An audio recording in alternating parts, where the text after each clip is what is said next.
Nabundol naman ng pampasaherong sasakyan ng isang lalaki sa Cotabato City.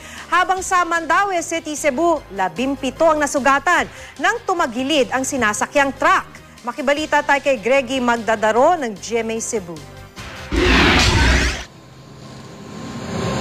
Sugatan ang 17 sakay ng truck na ito matapos tumagilid ang sasakyan sa Mandaue City kagabi. Kwento raw ng truck driver sa mga pulis. Yan na siya yung nagisundan nga kanang kuhan sa kananing 10-wheelers. Paglubag niya, sawa, pagbawas niya, natumban siya, natbalance naman siya. Ayon sa pulisya, bumangga muna ang truck sa Center Island bago tumagilid. Base ito sa manakitang sira sa island at marka sa gilid ng sasakyan.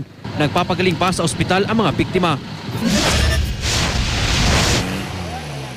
Tumagilid din ang isang SUV at bumangga sa isang bahay sa Iloilo City. Wasak ang pader ng bahay. Kadamo gani sa sulod to pertahan, bay kag ang mga kwandiyo.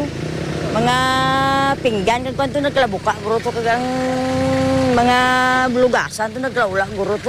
Ayon sa driver ng SUV, nawalan siya ng kontrol sa sasakyan. Inamin niyang nakainom siya. Walang nasaktan sa aksidente.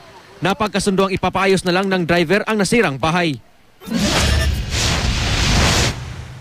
Nabundol naman ng pampaserong sasakyan ang lalaking ito sa Cotabato City. Patawid kasi siya dito eh. Tapos hindi siya nakatingin doon, siya pa nakatingin.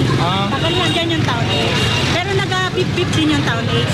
Mabilis daw ang takbo ng nakabundol na sasakyan na sumabay daw sa convoy ng mga kumakandidatong politiko sa lugar.